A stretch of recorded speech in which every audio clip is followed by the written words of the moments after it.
You're listening to the Money Monopolizers podcast, helping you take control of your financial destiny.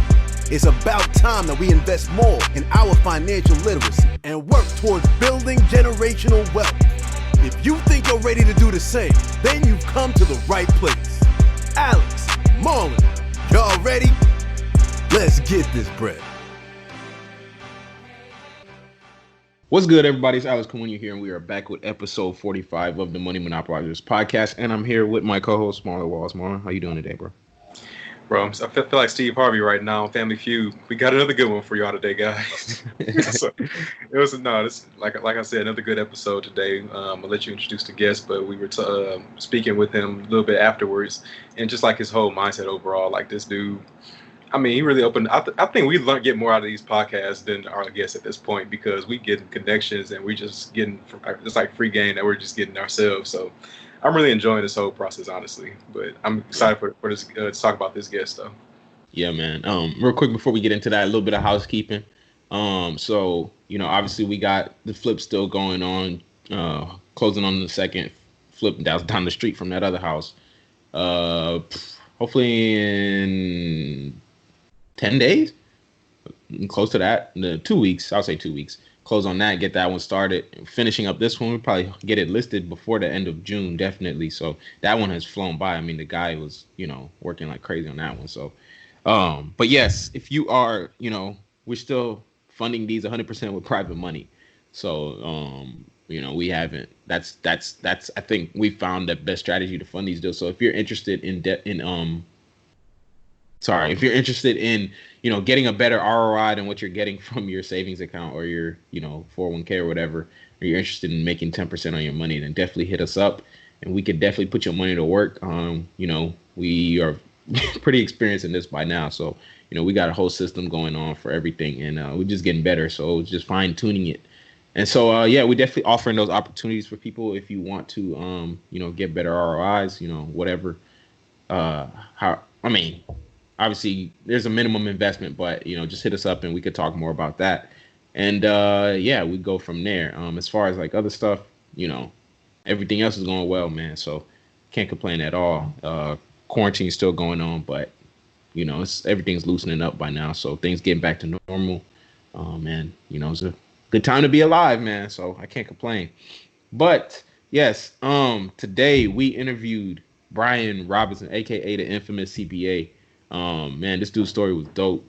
I think one of my favorite things about this episode is the fact, like, his story is very similar to ours in terms of, like, his stage in life right now and when he started, right? He started right after college, and he was, I think he said he was 23 when he got started, in January of 2018, and he was just very intentional about everything he was doing, man. He was, like, his mindset was just on another level, and that's the thing I really appreciated about this episode. So I definitely got to listen in for that. And he goes into a lot of stuff, especially when we start talking about, the employee, being an employee. He talks about how he lost his job, his CPA job because of the pandemic. But, I'm not going to spoil the story, but it's a super dope story.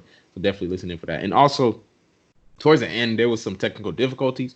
So the interview did get cut short. There was a few more questions we wanted to ask, but, time was a constraint today, and also the technical difficulties took a lot of time. So it's not gonna just end abruptly, but it's kind of gonna be a weird transition. So just wanted to say that real quick. But Marlon, what'd you think about it? Now, one thing I like when I first was like researching him is how our stories mirror so much, because it's literally the same exact time when we were both getting started. He was just a couple years older than us. Like, as far as getting started with acquiring the knowledge about like finances and understanding different investment strategies, it was a good episode overall, and I think listeners should get a lot of value out of this one.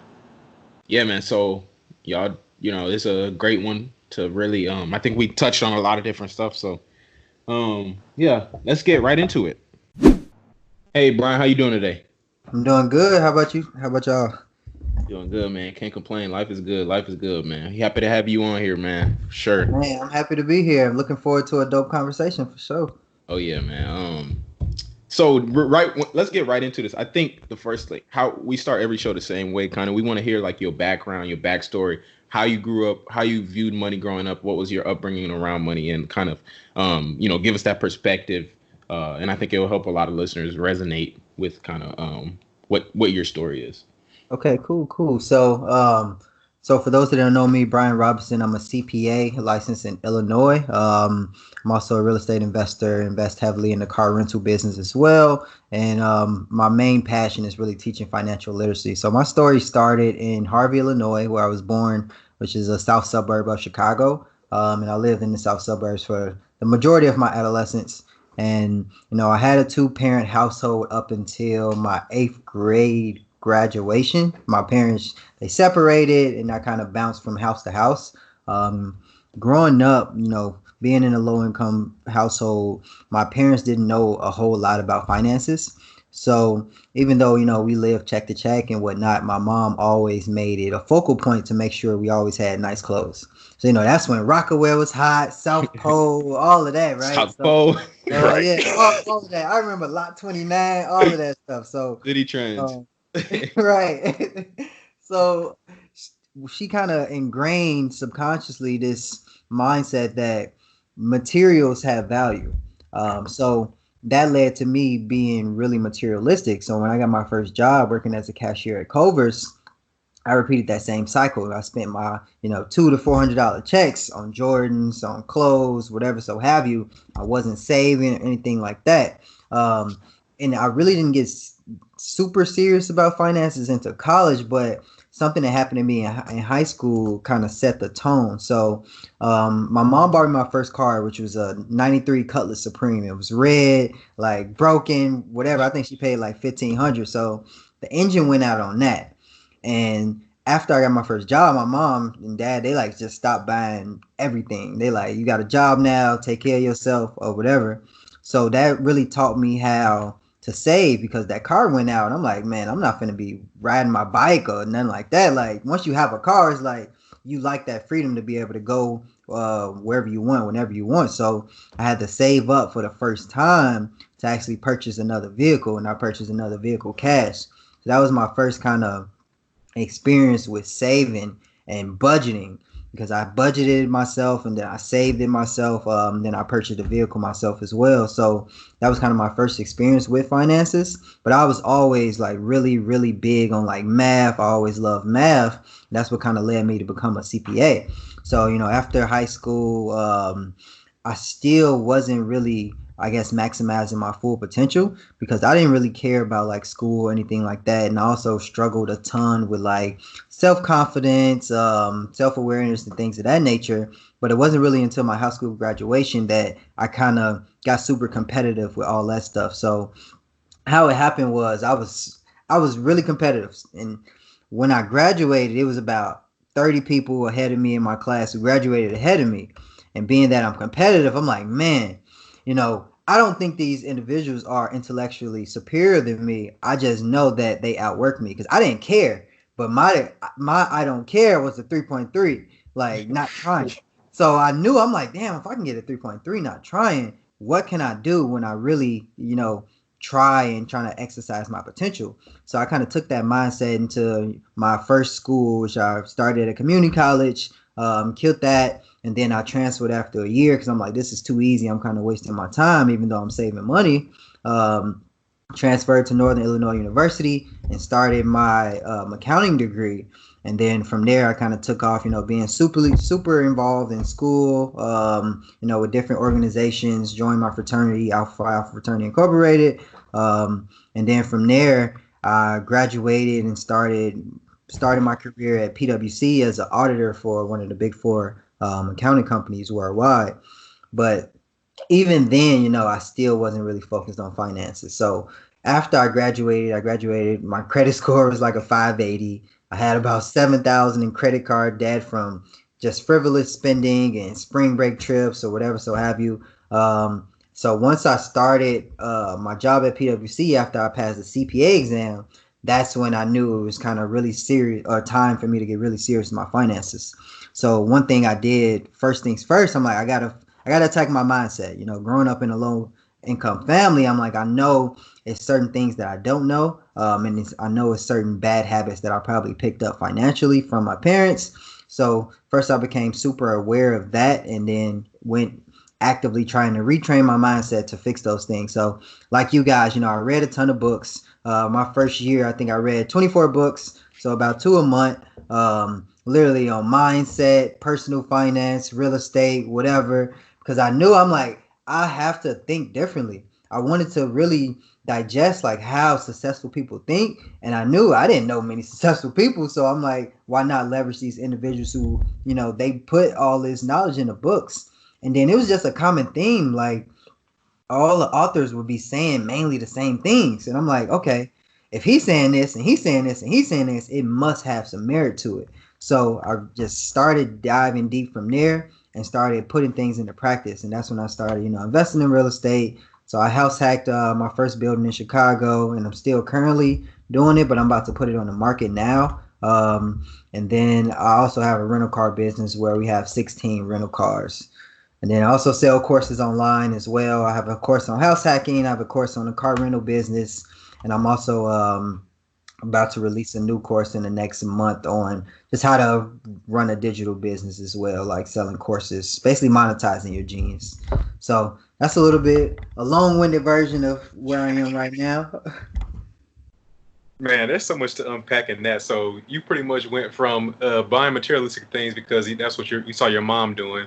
And I want to highlight that first of all because it's so important for people to know like who their surroundings are or what they're surrounding themselves with, because they have such a powerful influence on the decisions you make day in and day out. So you saw your mom being materialistic, and that just inevitably rubbed off on you, and you were the same way.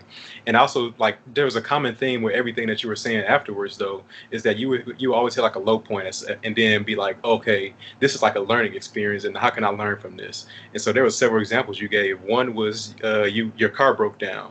That was a learning experience, and you were like, okay, I need to learn how to start saving.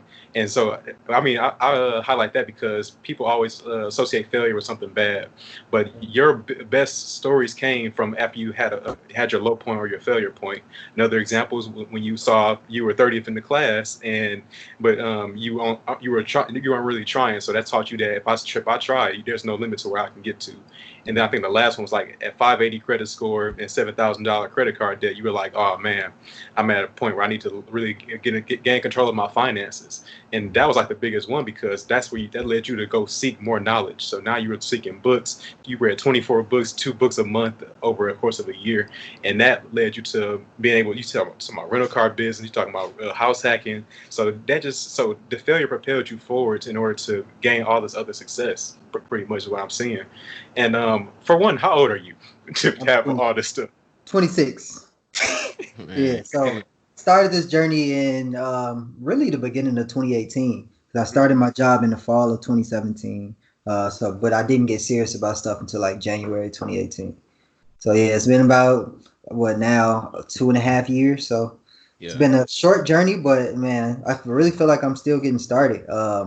But I think it's super important, like you said, you really have to make your failures like a success story. So the mindset I have now is like, I'm either going to win or I'm going to win. And what I mean by that, I'm either going to win in a monetary way, or, I'm going to win from learning something from a failure or perceived failure. So one thing I always do, I keep what's called a failure resume. So I have a running Google Doc with all my list of failures and what I learned from it or what good came from it. And that just keeps me going, because now when I'm looking at a new opportunity, it's like, I've had all these perceived failures, but, I took something and made something good out of it. So now I'm like, whenever I start something new, I know it's going to be successful in one way, shape, form, or fashion. And I think a lot of people should adopt that mindset, because then they'd be less afraid to fail. Mm-hmm. See, I love your story, because number one, we really resonated with it because it's like similar to ours in terms of like, how you got started, when you got started, and, also we're similar in age too. So I love it. But the thing I really love the most is the fact that you focus on the mindset part, and you really honed in on that when you first got started. You talking about reading 24 books in a year. I mean, that in alone is mindset, right? Like that's Mamba mentality. Mm-hmm. Like that is what, like, this is what I got to do to get to what because it's not a coincidence that millionaires and rich people and all those people read a lot more than they watch TV, right? The E to E ratio. It's not a coincidence that that kind of stuff happens. It's intentional, and from that they take life experiences of other people and they apply it to their life. So you're literally getting you're getting someone else's knowledge and you get to apply it to your life. It's the best thing that you could really possibly do, and like it really. It shows that it works because I know now. I mean, I saw you had recently posted, I think the other day, that you just hit 100K net worth. Yeah. And I mean, that's at age 26, which is phenomenal. I mean, most people might never even hit that in their life, but you did that, age 26. So I commend you on that. Shout out to you for that. But can you kind of talk about, what investment strategies like you've been focusing on that have actually like led you to actually hit 100K in net worth? I know you talked about the real estate. You're going to put the house hack on the market. You got the rental cars, and you kind of break down what is that 100K net worth is made of. Yeah. So I had a whole little spreadsheet, but so when I started, when I graduated, obviously similar story like most college grads, student loan debt. So my net worth at the time of graduation, or the time when I started tracking in January 2018, was negative 40K. So I had like 27K in student loans. I had I forget how much my car loan was, but I definitely had negative equity there, and I had credit card debt as well. So that's what kind of contributed to that negative 40K. But now with my house, the equity in my house, that's one of the assets, my cash, my stocks, and then I got into a car accident not last month, but like a month and a half ago. Lady totaled my vehicle, and then I went out and bought a vehicle cash. So now that liability from, having a car note, that's off my books. And now the car is just an asset now, the value of the vehicle. And then from there, what else do I have? I have my health savings account. I have my Roth IRA. And then I really don't have many liabilities. Now that I think about it, the only liability I have is my home, and that's about to be off the books as well. And then, the equity is just going to turn into an asset once I sell it. So right now, I think I'm at like 150K net worth. So it's been a huge shift, and I'm glad that I started tracking it. And I would advise everyone else to track it as well. And I kind of got this idea from the cash flow game. I'm not sure. Are you guys familiar with that game? Yeah. Oh, so I love that game. I try to play it at least like 3 to 4 times a week. And it really just helps you get in that mindset. Like a lot of my plays, a lot of my money moves come from the cash flow game, because like if you do it over and over, it just teaches you so many ways to, really become financially fluent.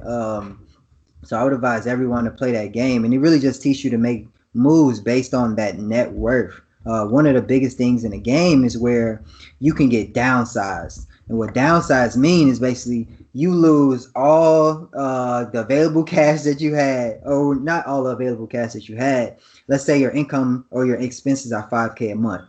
You're going to have to pay 5K, and then you lose 2 turns. So you're basically not getting paid for like 2 months. If it was like a real life scenario. So that one teaches you always have an emergency fund, because, if a big emergency come up and you can't take care of it, now you have to put that on credit.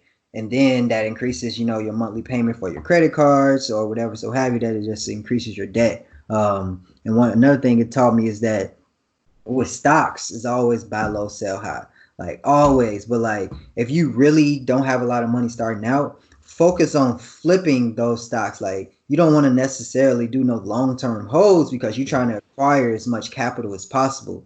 And then once you get that capital, it's like, it's go time. Now you have the flexibility and the freedom to invest in whatever you want. And then you keep building that capital, keep building it. And then on the back end, you invest in, that passive cash flow, or you can do them both at the same time. So it really just depends on your strategy. But that game just opened my eyes up to so many possibilities. And I've been playing that game now for at least a year and a half. So yeah, that's kind of how I got into like, tracking my net worth and really just making moves based on my net worth, rather than just doing things day by day without like a focused plan. So now I'm really big on like the analysis piece before I make a move. What's your strategy now then to build wealth? Because you talk about, okay, I really want to hear also why you're deciding to sell the house hack and all those things too. So can you kind of talk about, your strategy now that you're using? Yeah. So right now it's really acquiring capital because one thing I want to get into flips, but hard money because I was fine before Corona. Like Corona, you can find 90% they're financing 90% of the purchase price and 100% of the renovations. So coming with 10% down, that's nothing. But now coming with 80% LTC or loan to cost, that's a little bit more. If you're doing a 200K project, you're at the you're coming out. What is that? 60, I think it's Yeah, how it's much the like allowance, so 40 you need to come yeah, out. it's like 40 to 50 easy.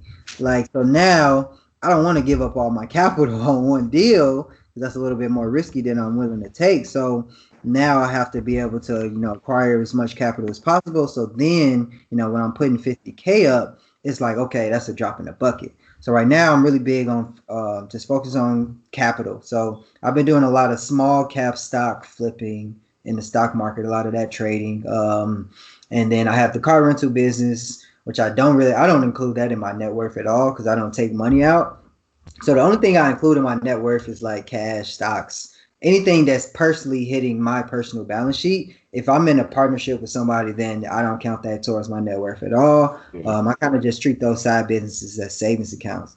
So yeah, my main strategy right now is just focus on gaining as much capital as possible. So from selling courses to flipping in the stock market, that's really what I'm big on right now. And that's kind of the reason I'm selling the house. It's like the market is on fire right now in Chicago. Like Corona didn't stop anything, but what it did was it made the demand is always high for multifamily apartments in Chicago. But now the supply was less because of Corona. Yeah. So that's prices shot up because of that. So now I went from, thinking my house is worth 250K to now it's worth 300. So now I'm just going to sell since I'm all in at 190 and I'm just going to take that profit. And I'm probably going to partner with somebody on the hard money flip and kind of just keep doing that and snowballing from there until I get to a certain threshold to where I just want to start buying rental properties cash and just rely on that. But I love the construction game. Like I love it. I've been, my last job, I was working as a financial analyst for a commercial real estate developer. So that taught me a lot. And then I did a little bit real estate auditing when I was at PwC as well. So I love real estate. Real estate is my number one passion. That's probably the number one strategy I'm going to use to be financially free. But yeah, that's kind of my main strategy. And that's probably why I'm selling the house as well. A lot of what you just said, I'll resonate with, especially like when you talk about selling a house, and like, because you talking about how the sellers market has gone down, but the buyers are like still fiending for different deals. Because I just had my agent come over today, literally, and we like taking pictures and getting it ready for sale, and he's anticipating a lot of buyers that's going to be interested in it because sellers are dropping out, but buyers are still looking actively. So it's definitely still a hot market. But so it sounds like you have a well-established business plan already as far as how you plan on scaling, how you plan on scaling taking all of your profit from your businesses and then putting into investments that's going to cash flow you over a long time. But I want to like go back a little bit and figure out like what was your first business like that you were setting up, because you have plenty now going, like courses, rental cars, properties, all that. How'd you get started with this? What was my first business? Damn, that's a good question. I think so. I started two at the same time. So how the story went. So I was shopping for my first building. I wanted something turnkey, but man, Chicago's, like I told you, Chicago multifamily market is crazy. So if you wanted something turnkey in Chicago, you're going to pay a really big premium. And I wasn't trying to go over 300K. Everything I wanted, I wanted a 3-unit. It was going to be over 300K. So I stopped shopping for a while. So I shopped for 6 months. Then I stopped and I started the car rental business. So the first thing I did, I put my personal vehicle on the market because I had a really high car note. It was $385 and I'm paying another like $115 for insurance. So $500 a month from just the car, period. And then I put it on the market and I literally had it rented the first month and I made like $1,200 in 36 days. So, I'm paying my car note and insurance in pocket, probably like another $500 there. So that made me really intrigued and let me know that this was, a huge opportunity. From there, I bought another car about 3 weeks later. And at the same time, I started a credit repair business with a partner as well. So those are my first two businesses. And I kind of used the profits from the car rental business to actually purchase my duplex that I'm living in now. So that's how I kind of got started with it. I really want to shout you out for that car rental business because I took the course too as well. And I don't know if you remember, but I was emailing you. You probably don't even remember because you probably I get a lot of emails. yeah. But this was like, I don't know, a long time ago. Whenever you had first released it, and I put my car on there. I bought the car in March. I put it on there. I didn't put it. See, when I bought it, it was like mid-March, and then Corona happened. I was like, really? This literally happened like right when I bought it. So I was like, dang, nobody finna rent it out. And I started talking to Ant Harsog. And we interviewed him, and he had his on there. He was like, bro, put it on there. People still like, Instacart. People still, doing Uber Eats, all that stuff. I was like, dang, for real? And so I was like, let me just put it on there. And I put it on there, and it's literally has been rented ever since. If y'all interested in that, definitely, check his page out and take that course too. What type of value is added in that course? Like, what are you telling people about? I guess you like walking from A to Z and then mistakes you've seen or something like that? Yeah, so the mindset behind my courses, I try to make it like a blueprint. So I call it the blueprint for a specific reason. Like, I want to lay it out from A to Z, not just, how to get started, but like literally how to manage the business as well. So I started off with like a brief overview of the business. And then from there, I dive into, how I got started. And then I take you through like a roadmap of, everything you need to do to actually get started. So we do like a startup cost analysis. So you know how much you should expect to come out of pocket. And then from there, I teach you how to analyze vehicles as well. Because it's just like a rental property. You want to make sure that the vehicle that you're purchasing is going to be profitable. I make people, set desired cash flow per month. And then from there, we go into like what you need to look out for, how to make sure like you're not getting dinged with tickets and tolls, how to make sure your renters are bringing the car back clean, and then any problems that I ran into as well. And then I provide updates every so often. Like I gave an update on Corona because a lot of people was having concerns, and I'm like, just keep doing it. Like people still doing Uber, like he just said, people still doing Uber Eats, Instacart, whatever. Because even though Uber and Lyft declined heavily, everybody, even though they was going out to Walmart clearing out the shelves, they still ordering food to go and delivery, and it was crazy to me. But I'm like, damn, this may be like super recession proof or pandemic proof anyway. So that was super dope. So yeah, I really try to break it down as simple as possible that a kid can understand. But I want to be super detailed as well, because one thing I don't like having a million questions. So I try to anticipate the questions beforehand, because I get a ton of DMs, I get a ton of emails, like a ton of mentions. Like my social media really be going crazy. So I literally have to do that to make sure I'm staying sane. So one thing I'm working on, I'm gonna hire a business coach to kind of push me to just be more accountable. Because even though I've had like all these successes, I feel like I don't work hard. Like I've set it up, and I set up everything to where everything is so systemized and passive to where I don't have to work hard. Like I can literally have a passive 10K month with just the courses alone. And that forces me to be really comfortable, because at my last job, I was making 72K a month, which is my highest salary. And it's like, now, I make the little 6K a month in the first basically like week or 10 days of the month. So now I've become really comfortable. So I'm looking for a business coach at this point to take me to that next level. But what I like about that story though is that, because I think you said you got an accounting degree, right? Yep. Yeah, so like you pretty much using that in just another application rather than just using it for your job. You're literally using that same thing to design these spreadsheets to sell a course, and that's like another way to monetize what you're good at. And that's what a lot of people need to realize, is that you have a gift, and you may be using it at work only. Like you can use that gift in other areas that can provide you monetary income that is not dependent on you. So that way you're not dependent on your paycheck at work. Because I think we're going to probably get into that, but I know that you like I guess your recent experience at work, how's that been since Corona happened? I think you could say you got laid off, correct? Yep. So I got laid off March 24th. So damn, it's been almost 3 months now.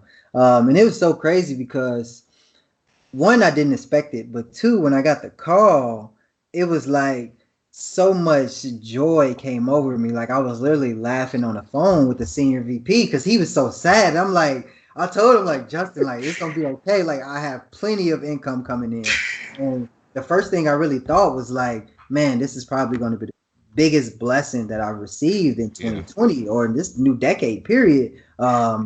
So I text all of my coworkers that, I was cool with, and I told them like, man, definitely grateful for everything you taught me, grateful for the experiences we had, and I'm just looking forward to really seeing what I can do. And that's been like a common theme since high school, like I told you it after I graduated. So now I've really seen, like, I don't even know what to call it, but I've really seen a vision to where I can really, take things to the next level. I don't need really a job. And at first I was a little bit worried because I had some moves planned that, I wasn't able to execute now that I don't have that W-2 income. Like, for example, I was going to refinance this building and just get a lower interest rate and then hold it for the rest of my life. But now, since I can't get out of this high interest rate, because I did a 203K loan, my interest rate is super high, like 6.125, like ridiculously high. Sheesh. That's a little bit riskier loan when you're including all those renovation costs in there. And my credit wasn't that great when I got it. I was like at 650. So all of those components made me have a little bit higher interest rate.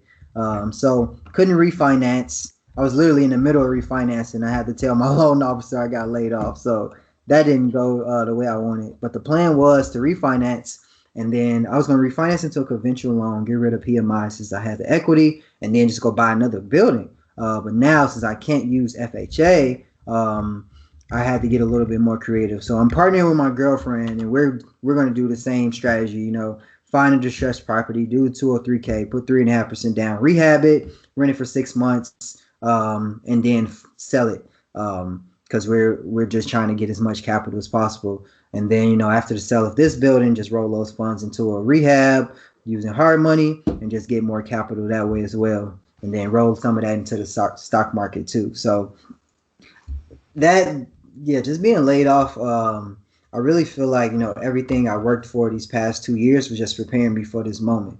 And it's crazy because you never think about it. Like, in the moment when you're doing that work, it's like, you're working for your future, but you never know what's going to come of it. And I'm so grateful that I put myself in a position where I was perfectly fine in the middle of a pandemic getting laid off.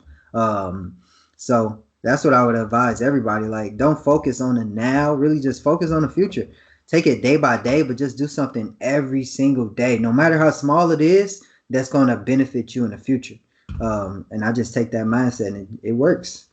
Yeah, and I think the fact that you were ready, like, that's the craziest thing. Like, the fact that you were ready for it, right? And it's not to say you anticipated it. Like, I mean, I'm sure it was kind of like came out of nowhere, but like, out of nowhere, left field. Yeah, like I just got promoted. Yeah, but like that's why we say the importance of multiple streams of income, because having only one is too close to having none.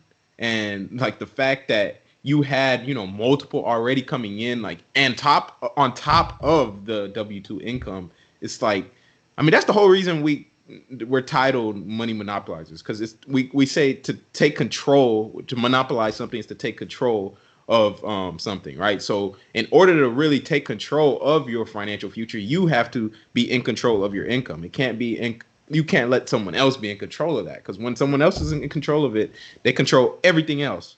Like you said, you couldn't refinance the house anymore. It's not to say, but I know now it's like once your course income and all that stuff is verifiable, then you can refinance. You can get more FHA loans or whatever, owner occupant loans. You can get all that stuff once all that is verifiable. Exactly. So, but that look, it's not a coincidence that people that have multiple streams of incomes are millionaires. It's not. That just don't happen, right? Because those people don't earn $1 million salaries. They just have streams of income coming in from everywhere.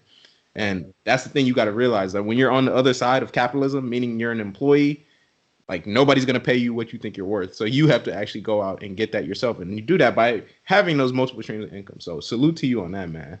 Yeah, I appreciate it. And one thing I wanted to emphasize is that, one, there's nothing wrong with having a 9-to-5, but you got to acknowledge what type of money that is. And 9-to-5 money is really slow money. Like, you literally have to wait 2 weeks for paycheck. Wait, I don't know. It sounded like somebody's in my crib. I'm like, wait, maybe that. Yeah, we on But video though. We got yeah, so it's really slow money. Like you gotta wait, 2 weeks, maybe a week if you're lucky, to get that check. But if you're investing in certain side hustles, like you can make money every day. And something that someone said on Twitter, I think it was Chris Johnson, he said like, if you spending money every day, you should make money every day. And it's just little things like that that people will say. You're like, damn, he right. Like shit, why don't I make money every day when I can? Yeah. So just thinking a little bit differently than you were raised to think, or you were programmed, in my opinion, to think, like it really can just set you up for a totally different future once you change that mindset and accept that you're leaving probably a lot of money on the table. And that's something that I noticed when I was working at my last job. It's like, damn, I'm working with all these super smart people in the commercial real estate space, and they don't have any side hustles. Like, I don't know. And I couldn't believe it because I'm like, I know y'all smarter than me at this particular thing, but I know I make way more than you. I know you probably make more from the W-2 side, but when we include everything, I'm probably miles ahead. So that was something that I struggled as well, and that was one of the reasons I left PwC, because I was tired of getting basically just told what to do from people who, one, didn't care about me, and two, they didn't make more money than me. And I'm like, it was a kind of ego thing, but really competitive at the same time, because I knew I was kind of wasting my talents, working 70 to 80-hour weeks during busy season when I should have been working on my businesses. Like, dude, it was crazy. Man, you telling me, bro? That's how I be feeling. And the thing about this, and I'm gonna say this real quick, Marlon, and then you could, because I know you're gonna say. But the thing about this too is the fact that, number one, I think W-2 income, like I think it's the worst income available, right? For a multitude of reasons. Like it's not bad to have. I'm not gonna go be Simone and say what she had just last week, but I mean, by the way, I agree with what she was saying. Like, I mean, in terms of the mindset. But like the fact is, like that income is number one, you said it's slow, and number two, it's like the taxes on the income is the worst. I mean, you have the worst tax liability ever with that income. And so I was thinking about this the other day because I think on Monday, like I know you trade options too, and you do those kind of things too, and I had started doing that recently too. And on Monday, like the market was, I don't know, it was on fire, and then the rest of the week it was just kind of awful. But on Monday, I had made $1,000 for the first time, like in trading stock options. And then on top of that, I got another email notification that my truck had just made a delivery, because in the semi truck business, my truck had made a delivery. That was a $1,100 deposit. And then on top of that, I got a notification that said, "Oh, the guy just extended the rental." That was another, $30. So I was like, "Bro, it's not even 12 p.m. yet, and I've already made over $2,000 today." And like the fact, I was thinking about it, I was like, bro, and I was, by the way, this is while I was working, because we're working from home now, and I was like, man, they better talk to me nice at work, bro. They better talk to me nice at work. That's the only thing I was thinking about.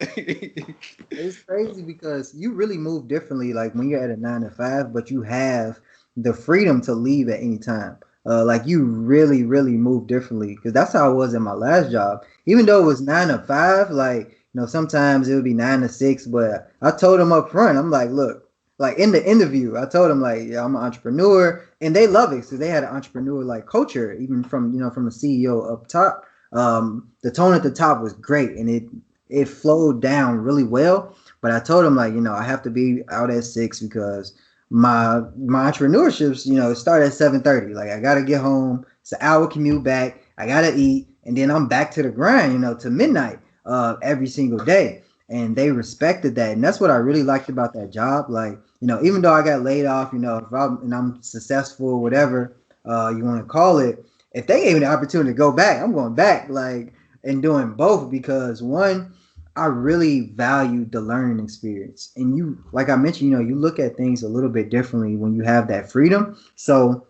I chose that job not because I needed the income. I chose that job because it was going to teach me more about real estate that I didn't know. Like, and it also helped with my Excel skills. Like I was learning financial modeling. something that we didn't go into super in depth at PwC. So I learned a lot of new Excel skills, and that's what helped with my courses as well. Because now I'm able to design, certain models, certain spreadsheets or whatever, certain analyses to help people just make decisions way quicker, and not only help others, help myself as well. So now I can analyze a deal really quickly, but more in depth. And I'm using metrics that I didn't even know existed, a year ago.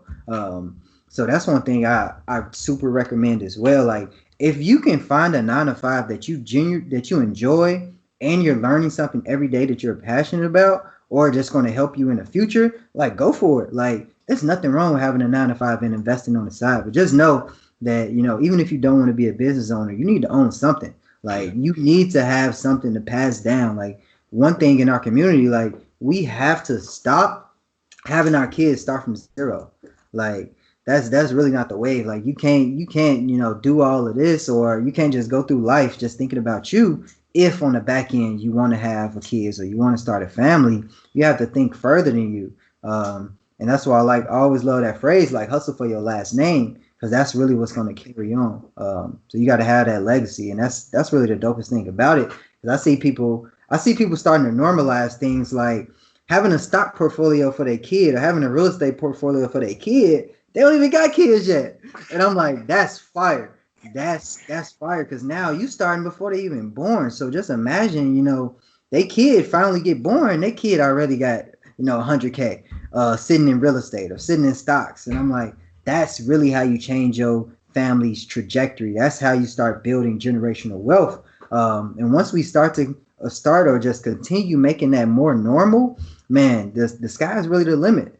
And that's what I think is so powerful about social media, because I think it was Todd Millionaire. Like, he started talking about 1K days, and I'm like, damn, okay, I'm gonna get this 1K day, and that 1K days became consistent. Now he's talking about 10K days. I'm like, okay, I had one so far, but I'm like, man, that has to be the new norm for me. And then from there, just keep snowballing into bigger goals, and we just keep making that normal. So I think that's super dope. So I definitely salute, everybody, especially y'all. You got the podcast, spreading the gospel as well. Like, keep talking about it, keep pushing it, and shout out to y'all for doing it at such a young age, bro. Like, y'all 24, like, that's crazy. That's crazy, bro. Like, it's crazy to have that many streams at 24. And I know you guys have a goal of being, free at 28. Y'all gonna surpass that. Like, y'all probably gonna do it in two more years. Probably when y'all 26, y'all gonna be free. At the rate you going. So, like, don't even sell yourself short. Like, if 28 wasn't a stretch goal, like, make 26 your stretch goal. Like, for real. That's what I've learned as well, through this little journey. Like, we really got to push ourselves. Even if you're a self-motivated person, which I consider myself to be, like, to some extent, every human being in our nature, we don't push ourselves to our fullest being. And that's why a lot of people, need, like, personal trainers for working out purposes. Because we don't just go as hard. It's like, damn, it hurt. Okay, that's enough. But it's like, nah, you got to push past that to really see what you're capable of. And that's where kind of coach comes in. Man, there was so much in there, for real. Like, I wanted to comment on the very beginning, because you were talking about how a 9 to 5 is cool and all, and I was thinking, like, because right now I'm a master's student at Purdue, and I was thinking, more than the education, I'm trying to get all the connections that are here. And it's like, what else can you find at whatever you're doing that's, like, outside of, like, the main purpose? So for a job, most people have a job for the income that they're going to get, and it's like, no, I'm not going to. For one, we talked about, like, why that income is not, like, the best income. We talked about taxes. We talked about, I forgot what else it was, but one thing I was thinking about, slow. Other thing I was thinking about, it's not scalable. You not can go from 1K days to 10K days over. So you're not gonna scale up like that. You're gonna probably get a 2% raise at the end of the year. So it's like, I'm not even here for that. What can I get out of this job? Like, because there may be connections, there may be some tangible skills that you can apply to your business. You need to start thinking in terms of that. That way you're not dreading your job so much. You're like, okay, I'm not dreading my job because, I'm not going to my job for the income. I'm going for the opportunities that it's going to provide for me. I think that's a good way, that's a good mindset to have if you want to find something good out of your job, because there may be something that you are looking over because you're worried about how much time you're putting forth. Now, I do like how you negotiated, saying, hey, bro, 6, I'm out, though. Yeah. Like I can't stay past that because I got another job to go to. It's a little more pressing. And that's where the wealth will be created. But no, you have so much in there to unpack, and just in general though. But definitely props to you on like being able to think differently, and then just like trying to push yourself past your limits, like you're talking about with the coaching stuff too, because that's really where you find success at once you get outside your comfort zone. So, real quick though, I do, because I don't want to, go too long, but I wanted to touch on some of like, because I know you talk heavily on, personal finance and budgeting and all those things. So I wanted to talk kind of like on some of the most, common mistakes that you see people making with their finances in like a few of the different categories, such as like housing, transportation, and like miscellaneous stuff like, phone, food. I know you have posted some stuff on your Instagram. So could you kind of touch on that stuff? Yeah, so I think the biggest mistake that individuals make when it comes to personal finance is not sitting down and really thinking about what habits they have and where they came from. So it's a concept that I'm sure you guys are familiar with, like money mindset, right? We all know that we pick up habits from our environment. So that's why, a lot of people from low income backgrounds, they kind of stay in that same bubble. So when you start on a personal finance journey, it's always best to start to really think about how your parents, grandparents, or whoever you were around most frequently, how were they with their finances? Because 9 times out of 10, you picked up some bad habits, or you picked up some good habits, or you picked up both. So you really got to sit down and analyze that. So then once you connect the dots to where you got your habits from, you start to realize like, damn, this is not even my habits. Like I'm literally repeating something else. So once you know that, it's like you have a clean slate.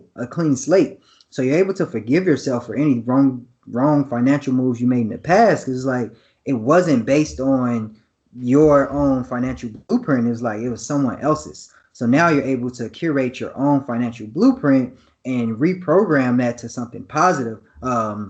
And start, really developing positive financial habits. So I think that's where, a lot of people go wrong because, they look at all these businesses, they look at people making money with side hustles or whatever, but they don't focus on themselves individually first. So a lot of people, they'll start a side hustle and they'll make $1,000 a week and they'll still blow it, or they'll still be repeating those same financial habits or those same bad financial habits that they did beforehand.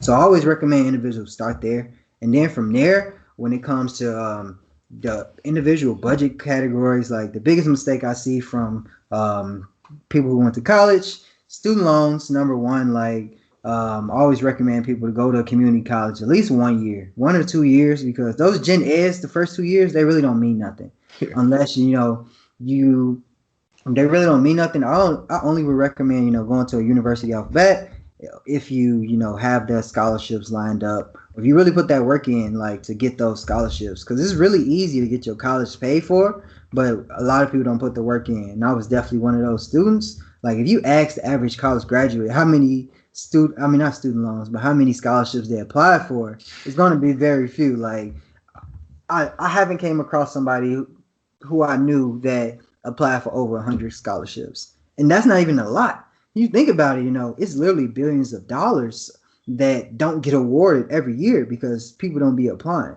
for these scholarship dollars. So we leave a lot of money on the table there. Another mistake is like buying a new car. And I made this mistake as well. Like buying a new car is one of the worst mistakes that you can make because, it depreciates 20 to 30% as soon as you drive it off the lot. And that puts people in a bad financial position because one, you have a high ass car note. Then it's a new car, so you have to get full coverage since it's under a note. Now you got high ass insurance because you're young as well. So that off the bat, and then your credit score probably wasn't that high coming out of school. So that's going to hurt you too from an interest rate perspective.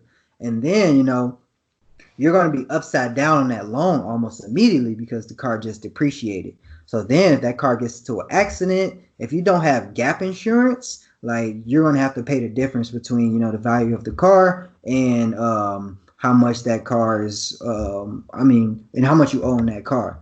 Luckily, in my situation a couple months ago, I actively, was paying down my car note. So then I got some money back instead of, having to rely on gap insurance. So that was pretty dope. But so cars, and then when it comes to food, man, this is probably one of the biggest things. Like food will creep up on you. Like just imagine, you're working as a full-time professional and you're buying lunch every day. In some places like you're paying, $10 a day, and that's 5 days a week. And then if you're paying for dinner too, another $20 a day, like that's $100. What, $100 a week, or $100 a week? So if you're doing that 4 weeks a month, that's 500 just on food. Some people are coffee addicts. They go to Starbucks, so. With that, I always recommend you really just got to be disciplined and cook at home. Like that's a way to stay healthier. Cook at home, like save a ton of money, because groceries are relatively cheap when compared to actually buying food out. Because you can pay $20 for a meal and meal prep it and get 4 or 5 meals of it. So now you're paying $4 a meal versus 10. So always play the numbers game with that. But it really comes down to discipline in that aspect as well. And a couple other stupid things I see people do, like leasing phones. Like, man, these companies, they get over us because we really don't know how to delay gratification. So they got the iPhone Forever plan. You can get a phone, I think, like every year and a half or every 2 years or something. So it's like you don't even pay the first phone off. You lease it, and then you get another one. You're leasing that, and you're basically leasing it forever. So they set it up perfectly. Like they literally getting passive income from hundreds of millions of customers off leasing the phones. On top of that, you got to pay your phone bill. So now your phone bill is much higher. Like me personally, I pay $50 a month for my phone bill because I own my phone. But yeah, those are some of the common mistakes that I see with people making money. Oh, and not actively managing the money. Like you got to have a budget. Like in some way, shape, form, or fashion, you need to have a budget so you can see, what's my monthly income, what's my expenses, how much discretionary income I have to save, invest, or whatever. And then one thing that I'm really big on as well is having separate accounts. So I know a lot of people have one main account where they get their paycheck, it goes into that checking account, they spend and pay bills out of that account, but that just puts you at risk for living check to check, because one impulsive spend and you eating into your bill money automatically.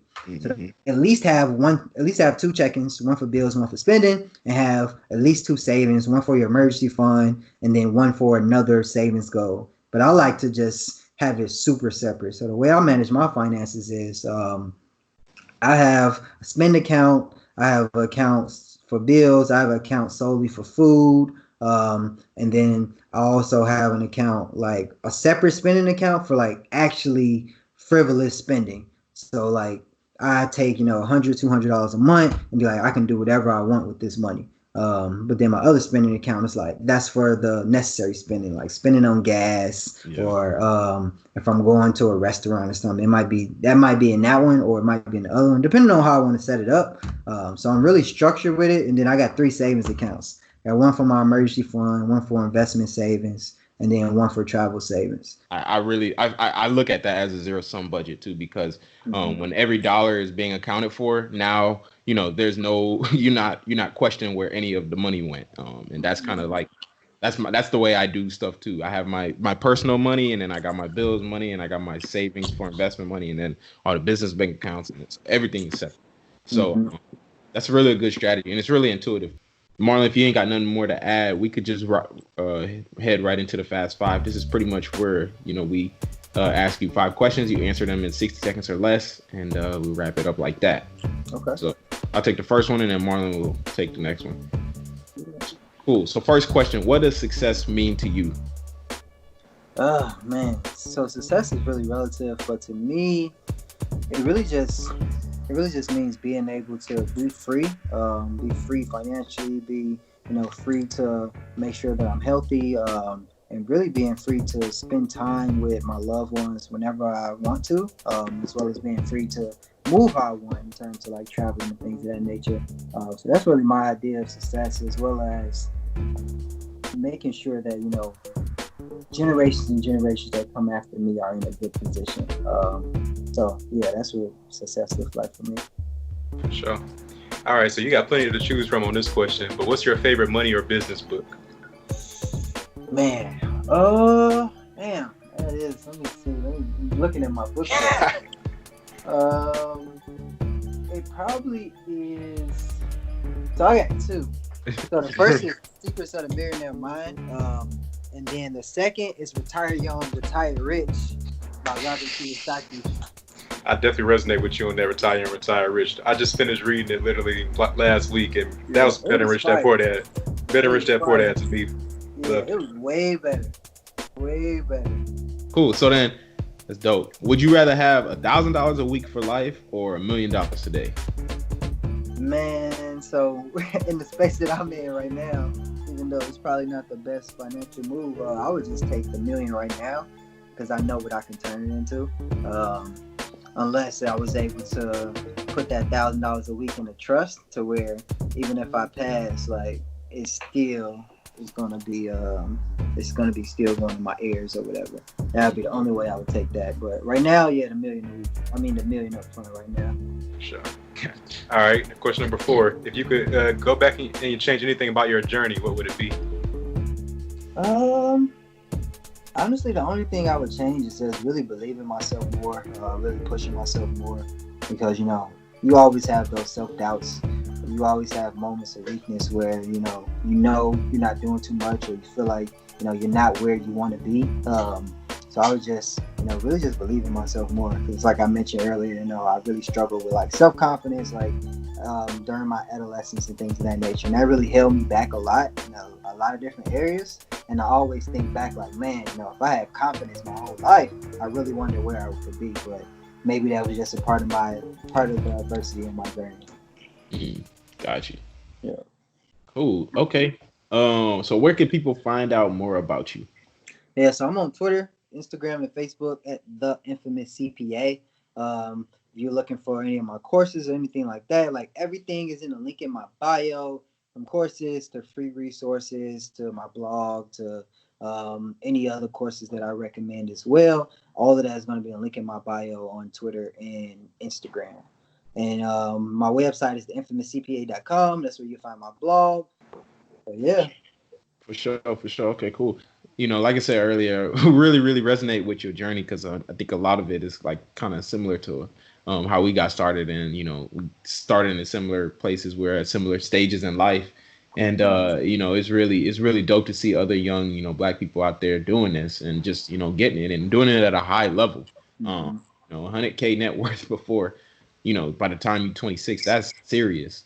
So shout out to you for that. Keep doing what you're doing, man. You definitely part of this culture or part of the movement that's changing the culture. So shout out to you for that. And just you're doing great, bro. So appreciate you coming on here and telling your story and giving your perspective, man. Yeah, thank y'all for having me, man. Like, it's a super dope conversation. We definitely gonna have to connect offline, because definitely, like I mentioned, networking is your network is your net worth. So definitely want to connect with your guys offline, see how we can help one another and see how we can, push each other forward. So definitely thank you for this conversation. I hope your listeners find a lot of value in what we discussed. Yes, sir. Appreciate you, man. Wow, man, what an episode. I really could resonate with what he was saying with the job, man, because I'm telling you, man, once you get to a point where it's like, yo, you got other streams of income, I'm telling you, man, they got to talk to you nice at work. They can't just be talking to you any type of way, because, hey, yo, this ain't 2018 Alex Camuno. We talking to 2020 Alex Camuno, man. It's a different, stuff is different now. So I'm just saying. But the way he was able to leverage his job, I love that. I love that aspect, because that's what I mean, bro. You got to squeeze every freaking pulp out of that job, bro, because they gonna get everything they can out of you, and you're not gonna get paid what you think you paid. Because if they paying you $70,000 a year, that means they're making $210,000 a year off of you. So that's just capitalism. And like I said, when you're on the other side of capitalism, you're not gonna get paid what you're worth. So you gotta get into that mindset of giving yourself that raise. And that's just, he was the antithesis. He was the epitome of that. Mm-hmm. So yeah, man, I loved it. What did you think? Yeah, I really like that same part. I like how he was thinking differently about how he can use his job to like gain valuable skills that he can use towards building up his business. Like, that's a really good way of looking at it, because like I said during the episode, you can't scale that your job income the same way you're gonna scale your business income. So I'm not going to even look at it as my key source to get an income. I'm looking at it more so for other things that can still add value to me and some in my whatever else I got going on outside of the job itself. I like how he's just like leveraging that, and then leveraging how much time he's spending toward that job as well. Like, hey, I'm cutting it off after 6 o'clock, bro. You ain't gonna catch me in here no time after. Yeah. You know, and doing no 10 p.m.s. I ain't staying that long. Like, I got things to worry about. And then on top of that, I definitely enjoyed how he pretty much was very intentional about like how he was budgeting, how he was tracking both his net worth and how he was actually tracking his failures, though, because he talked about tracking both of those, and then like for failures in particular, talking about how am I responding to these, because most people will fail and then just feel miserable. He's like, no, how am I responding? Like, this is a lesson. Each failure is a potential win. He said either I'm winning or I'm winning. So if I fail, that means there's something that is to learn from that, pretty much. And I like how he's doing that, because if you see it, you remind yourself that these failures aren't bad because I got something out of it. And I really like that overall. And I mean, these guests have been so good. I do want to just put out a plug again, saying, bro, if y'all can know anybody else that is like has stories like this, that's killing it financially, that's building generational wealth, definitely hit us up in our Instagram page. Contact us however y'all know us, pretty much, and like see if y'all can recommend anybody to us. We'll see if we can get them on here, and then we can interview them as well. Yes, sir. All right, man. Well, we could wrap this up. I think that was a good one. But yes, that's it for this episode of the Money Monopolizers podcast. New episodes will be released every Thursday and will be available on Apple Podcasts, Spotify, and YouTube. Just search Money Monopolizers wherever you listen to podcasts. We hope you learned something of value today. And if you did, we'd appreciate it if you rated us 5 stars and left us a review on Apple Podcasts. And you can find out more info about us on Twitter at The Monopolizers, and on IG at Money Monopolizers. We post informative content on there that'll keep you engaged. So definitely check them posts out and share them. But until then, we out of here. You've been listening to the Money Monopolizers podcast, helping you take control of your financial destiny. To learn more about how you can be in control of your money, visit moneymonopolizers.com. We'll catch you next time when Alex and Marlon share more personal finance and wealth creation tips with you. Now it's time to take action.